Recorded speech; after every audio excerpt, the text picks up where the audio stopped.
Good morning, students. In today's lecture, we are discussing in FFO, that is laminar flow in circular pipe. अगर कोई circular pipe के अंदर अगर हम laminar flow करते हैं तो उसका result कैसा होता है और how it's react and what should be the velocity and the behavior of fluid. So this thing we will discuss in this lecture. So let us start laminar flow in circular pipe. So the velocity distribution. So velocity distribution for Newtonian fluid can be obtained through the definition of viscosity.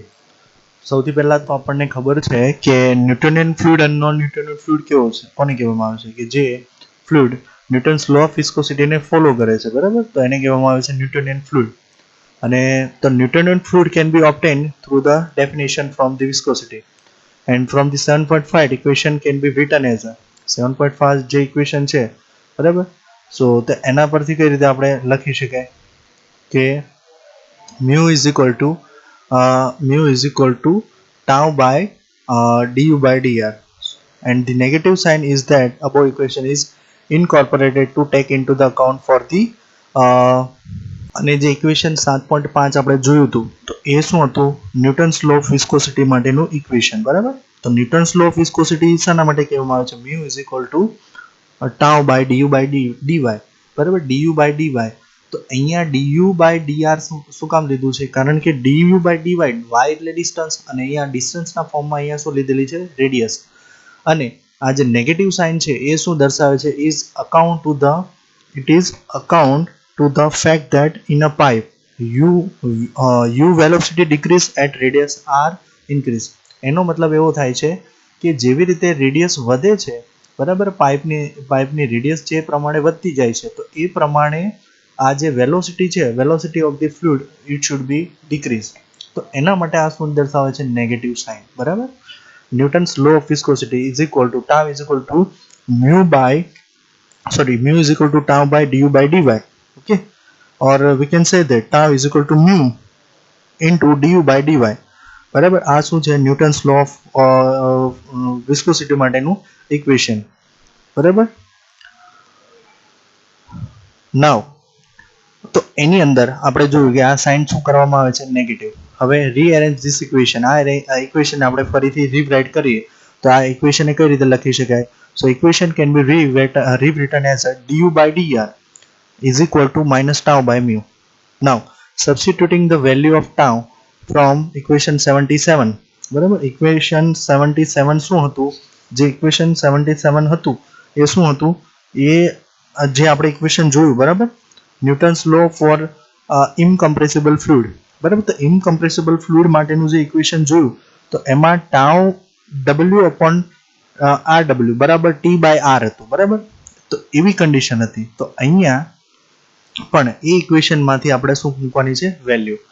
Now substituting the value of ટાઉની value આપણે મૂકવાની છે 7.77 માંથી.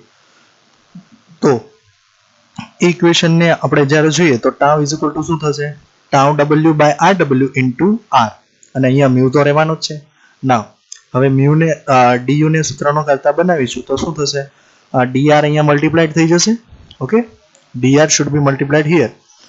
Now the next equation can be rewritten as like that, du is equal to minus r t tau w upon rw into mu dr into dr. Now હવે જે આ equation છે એમાં શું લેવાની છે આપણે, બાઉન્ડ્રી કન્ડિશન, જેમ કે ઇન્ટિગ્રેટિંગ ધીસ ઇક્વેશન, આ ઇક્વેશન, બરાબર, અને બાઉન્ડ્રી કન્ડિશન કઈ સાથે, જેમ કે mu શું છે, વેલોસિટી ઓફ ધ ફ્લુઇડ, તો એ વેલોસિટી ઓફ ધ ફ્લુઇડ કેટલી હોવાની, 0 થી લઈને u સુધી, બરાબર, મેક્સિમમ u સુધી. અને આ જે રેડિયસ છે, બરાબર, rw, તો rw થી લઈ અને ક્યાં સુધી રહેવાની, r સુધી, બરાબર. So these are the limit. So પહેલી આ સાઈડ લેફ્ટ હેન્ડ સાઈડ આપણે ઇન્ટિગ્રેશન લિમિટ લઈએ તો 0 થી u du is equal to minus tau w rw into u, આ કોન્સ્ટન્ટ, અને r અહીંયા શું આપી દઈશું, લિમિટ. તો લિમિટ ક્યાંથી આવશે, rw, બરાબર, બાઉન્ડ્રી કન્ડિશન rw. તો rw થી લઈ અને r સુધીની લિમિટ અપ્લાય કરી અને ઇન્ટિગ્રેશન કરવાનું છે. સો exactly we do the integrating this equation, so du ની જગ્યા પર શું થઈ જશે integrating of du, that is only u. now minus negative sign, તો નેગેટિવ સાઇનને આપણે શું કરીએ છીએ રિમૂવ કરીએ છીએ, એટલે શું થઈ જશે આ જે ઇન્ટિગ્રેટિંગ લિમિટ છે એ ચેન્જ થઈ જશે. તો અહીંયા RW થી લઈ અને R છે તો ત્યાં શું થઈ જશે R થી RW થઈ જશે, બરાબર. નાવ R છે તો that is integration કરવાનું છે તો શું થશે R²/2. Okay, so these are the integrating equation. શું થશે R નું એટલે કે x હોય તો એનું ઇન્ટિગ્રેશન શું થાય x²/2. એવી રીતે અહીંયા R છે તો અહીંયા R²/2, તો 2 ને કોમન લઈ અને આગળ મોકલી દઈએ એટલે શું થઈ જશે as it is constant term, અને અહીંયા શું રહેશે R, બરાબર. તો R² રહેશે, તો R² રહેશે તો એ જગ્યા પર આપણે શું મૂકવાનું છે upper limit minus lower limit. તો અપર લિમિટ અહીંયા શું થઈ જશે આ અપર લિમિટ અને આ લોઅર લિમિટ. શું કામ અહીંયા આપણે માઇનસ નેગેટિવ સાઇન રિમૂવ કરીએ છીએ એટલા માટે. સો નાવ તો અપર લિમિટ શું થશે that is RW² minus R², બરાબર. તો આને આપી દે equation number 7.98. Now the maximum value of the local velocity, એટલે કે maximum velocity of the value, that is u maximum, it is located at the center of the pipe. ક્યાં હોવાની એ ક્યાં સૌથી વધારે હોય છે સેન્ટર, પાઇપના સેન્ટરની અંદર સૌથી વધારે હોય છે. અને આ જગ્યા પર at the centre of pipe r એટલે કે રેડિયસ 0 અને u કેવું હોય મેક્સિમમ. જે જગ્યા પર શું હોય રેડિયસ 0 તો એ જગ્યા પર સૌથી વધારે શું હશે વેલોસિટી, અને જેમ જેમ રેડિયસ વધતી જશે એમ એમ ફ્લુઇડની જે વેલોસિટી છે એ શું થતી જશે that should be decrease with time and decrease with radius. So from the equation number of 7.80 we get u maximum is equal to what, equal to r should be 0, બરાબર. તો r ની જગ્યા પર આપણે જ્યાં 0 મૂકીએ ત્યાં શું થઈ જશે, so it should be r equal to 0 we are putting, so આ ટર્મ છે એ 0 થઈ જાય તો બાકીની ટર્મ છે ને આ એઝ ઇટ ઇઝ રહેશે, બરાબર. તો એની અંદર RW નો સ્ક્વેર છે તો કેન્સલ થશે, તો શું વધશે RW, બરાબર. તો શું વધશે tau w into RW છેદમાં 2 mu. now substituting for TW as TW is equal to delta P into RW upon 2 delta N into equation number 7.99 yields.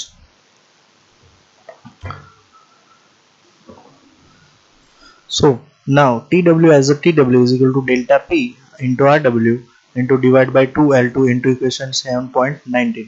તો એની અંદર આપણે શું કરવાનું છે પુટ કરવાની છે વેલ્યુ. સો એની વેલ્યુ થશે as it is TW into RW upon 2 mu. so U max is equal to delta P by delta L, અને 2 ની જગ્યા પર શું થઈ જશે 4 mu into R², અને if we taken as a D as a 2 RW તો શું થઈ જશે અહીંયા 4 RW², બરાબર. આ રીતે ટર્મ થશે.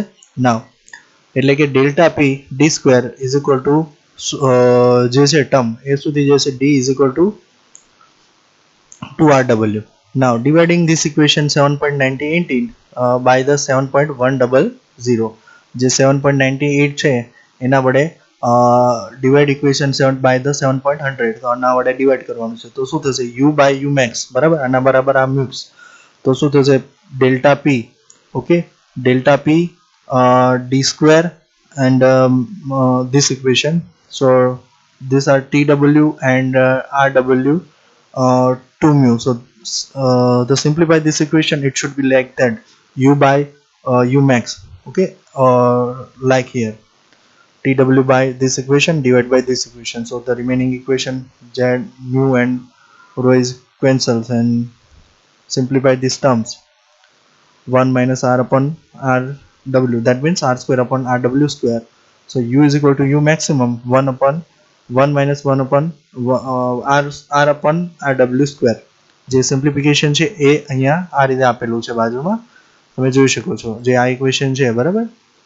2.7.98 TW ના છેદમાં 2 times of RW into mu into RW² minus R², અને છેદમાં ઇક્વેશન નંબર 7.100 જે TW RW into 2 into mu.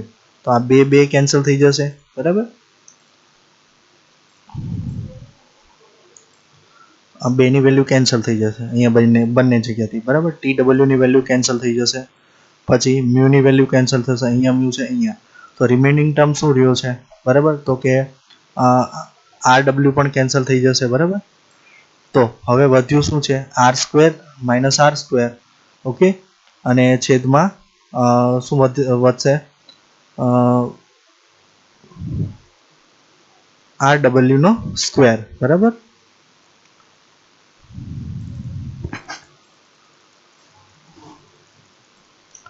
So now જે ફાઇનલ ઇક્વેશન મળે છે એ કઈ રીતે મળશે આપણને, in terms of u maximum is equal to what exactly, તો એની વેલ્યુ મળશે આપણને u is equal to u max 1 minus r upon RW square બરાબર. સો આના પરથી ક્લિયર થાય છે ઇક્વેશન નંબર 7.103 પરથી, the laminar flow of Newtonian fluid will be through a circular pipe બરાબર, flow of circular pipe, the velocity distribution profile with respect to radius is parabola with the apex of the center line of the pipe. એટલે કે જે 7.1.3 પરથી આપણને clear થાય કે laminar flow અગર ન્યુટોનિયન fluid સાથે જે સર્ક્યુલર પાઇપમાંથી આપણે ફ્લો કરાવે તો એની અંદર જે વેલોસિટી અને ડિસ્ટ્રીબ્યુશન પ્રોફાઇલ છે એ કેવી રીતે થશે, that should be in the parabola form. Now it is relates the local velocity to the maximum velocity. It's relate that the local velocity to the maximum velocity, and the average velocity of u, the entire stream flowing through any given cross section area, is defined by u is equal to 1 upon a integration of a to u into dA. Now substituting the values of a, u and dA into equation 7.104. So આની અંદર આપણે plot કરીએ u, a અને બાકીની સબ value. So u is equal to 1 upon a, that is tau r cube rw cube mu into integrating from 0 to rw બરાબર. Now rw square, u ની value rw square minus r square into rdr, તો એ આપણને મળશે, that is u is equal to tau rw upon 4 mu, where a is pi r square, that means rw square, and dA is equal to 2 pi r dr. Okay. Now from the equation number 7.100 and 7.106 we get that u upon u max is equal to 0.5. So the average velocity is one half of the maximum velocity. એટલે કે average જે velocity હોય છે એ શું હોય છે કે maximum velocity કરતા અડધી હોય છે. Now eliminating the term TW by replacing it by the delta P. So using TW is equal to delta P into RW upon 2 delta L. So for the equation 7.106 it replacing by RW and divided by d by 2. So we get that કે જે આપણે પાછળનું equation જે 16 વાળું terms વાળું જે equation હતું ત્યાંની વાત કરે છે, એની જગ્યા પર d/2 કરીએ તો શું થશે બરાબર. તો આ જે ઇક્વેશન છે બરાબર, તો એની અંદર નાવ તો એની વેલ્યુ જે મળશે એ કેટલી મળશે, delta P d square upon 32 delta L into u.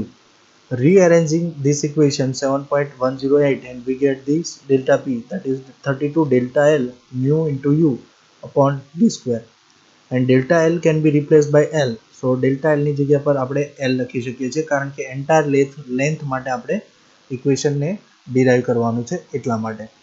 So the value of delta L, that should be L. So the equation is like delta p is equal to 32 and L, delta L की जगह पे L mu into u, and the pressure drop એટલે કે જે delta p છે એ શું છે exactly the pressure drop over the entire length of the pipe. Now equation 7.109 is the Hazen-Poisson equation. So the Hazen equation useful to determine the experimentally the viscosity of the fluid by measuring the pressure and the volumetric flow rate through the tube of given length and diameter. So this equation is also used for calculation of the pressure drop due to the friction and laminar or the viscous fluid known as a viscosity of the fluid.